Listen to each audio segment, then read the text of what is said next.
In behalf of the World Apostolate of Fatima, I'd like to thank everybody, our pastor and Father Swami, for having us here with this International Pilgrim Virgin statue. She has been traveling since 1947. And before I go further, I'd like to address the young students here. So I'll be giving them a little background or the story. In my 10 minutes, I'd like to drive out 2 points: the message of Our Lady of Fatima and the history and the significance of this beautiful statue. The statue has been traveling since 1947, and she always had a traveling person with her, right? And I am traveling with her. I've been traveling with her for the last 17 years of my life, and I am very, very honored and such a privilege to travel with her. You know, I talk to a lot of students. I go all over the world, and I love talking to students if they love stories. Do you love stories? But I'd like to know, if you love stories, how does a story usually begin? Once upon a time, right? How do they normally end? And they live happily ever after. But the story I'd like to tell you is not a fairy tale. You know, it's not like, Princess Disney stories or something. It's a true story. It's not a once upon a time. It happened 103 years ago with the most amazing children I have ever known. The youngest saints in the history of the church. Do you know who they are? They are Saint Francisco, Saint Jacinta. They are brother and sister, and their cousin Lucia. Can you guess how old they are? They were? How old they were? They were maybe just like your age. They are 7. Who is 7 years old here? No 7-year-olds? No? What about 9-year-olds? Oh, there you go. What about the 10-year-olds? 10. Do we have 11? No? Okay. Francisco, he was 9 years old when the Blessed Mother appeared to them. And Lucia, who became a Carmelite nun, we call her Sister Lucia. She was 10 years old at the time of apparition. And she only died in 2005. She was almost 98 years old because Our Lady told her she will have to stay a little while longer here on earth, while Francisco and Jacinta died during the Spanish flu of 1920. So Jacinta, Francisco, they were canonized on May 13th, 2017 during the Fatima Centennial. Now, going back to the statue, Lucia, she grew to adulthood, she became a Carmelite nun, and she talked to the artist how Our Lady looked like. And they came up with this. The artist carved according to the instructions directly from Sister Lucia.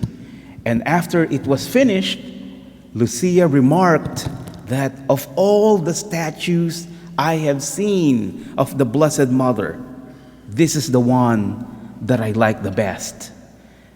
Pope Pius XII blessed the statue, put the crown on her, the Bishop of Fatima, and many, many priests. They blessed the statue, and from 1947, ever since, for 73 years, she has never stopped traveling until 2020 came with this coronavirus, and she put a halt on wherever she is traveling, but for only a brief time. You see, we're still traveling now, but we're supposed to go to Guam and the Philippines, where I come from originally. We're supposed to go to South Africa. We are going to go to France and Germany. This is her work. The Word Apostolate of Fatima, also called Our Lady's Blue Army, spreading the message to the world, asking people to respond to her requests, because we are not here as if we're in a museum. It's a magnificent work of art, right? It's very beautiful, and I encourage everybody to come and kneel before her and look into her eyes and beg Our Lady of Fatima to intercede for us. But she expects us to respond to her request. She asks us to say yes to the will of God. She asks us to say yes to pray the rosary every day. You know, we celebrated the feast of Padre Pio 2 days ago. And what does Padre Pio always say? He says, get my weapon. Pray the rosary every day. She said, this prayer, Our Lady said, this prayer will bring you peace. That is the reason why they call it the peace plan from heaven. Making reparation for the sins of the world. So I will not go into a lot of details, a lot of beautiful stories, but I'm asking you to say yes to Our Lady. In the back, I have all these little booklets. I'd like you to share this with all your family, even those who are watching. I think we are being recorded, but I'd like to share this important message. It's such a beautiful story, and it's very important. It's urgent. We need to respond to the calls from heaven.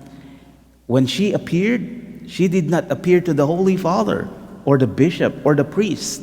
She appeared to children like you, and that changed the history of the world. And today, this morning, I'm asking you to say yes to Our Lady.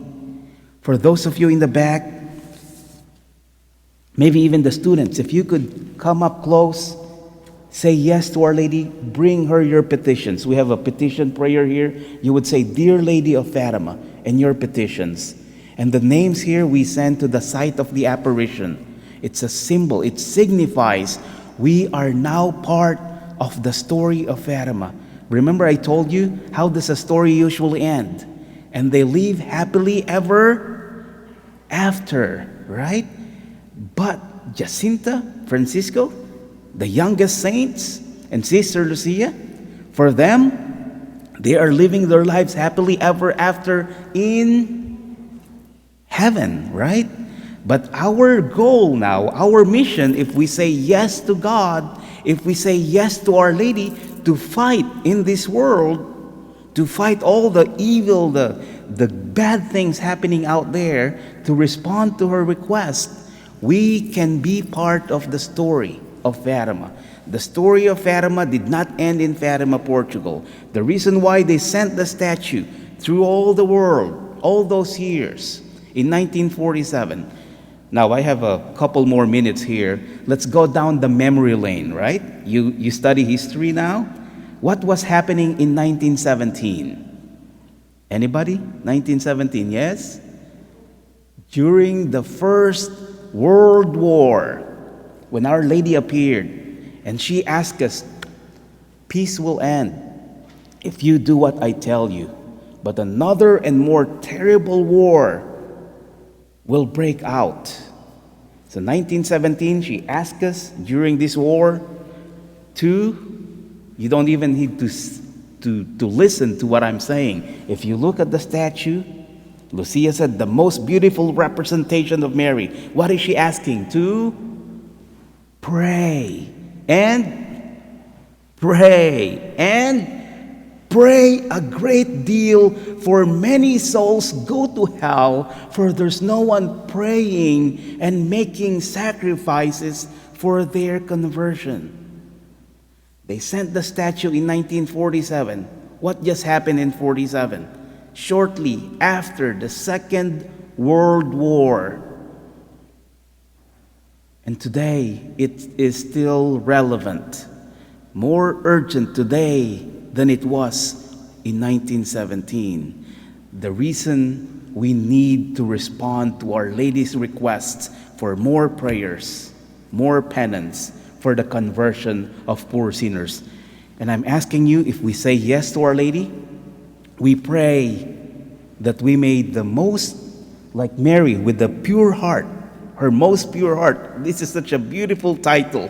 I love this church, most pure heart of Mary, that we may have the heart like Mary, worthy of receiving Jesus and giving Jesus to others by doing our best behavior, the sacrifices I mentioned, maybe listening to your parents, obeying your teachers, doing your homework, all these things, doing our best for God and for God's glory. And of course, Our Lady will always be there to lead us to Jesus.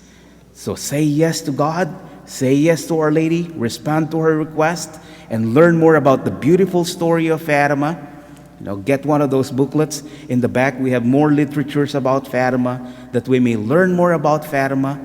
We may be able to live the message of Fatima. And that like Francisco, Saint Francisco, and Saint Jacinta, Sister Lucia, we too may live our lives happily ever after. That is in heaven. But we have to fight while we are here and do our best so that peace, true peace, will finally come and the triumph of the Immaculate Heart of Mary may reign in this world. So thank you all for listening, and I hope you get close to the statue, bring your petitions, and ask for Our Lady.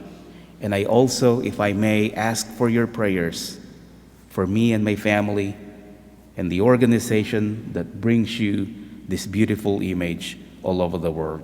Thank you all so much. God bless you.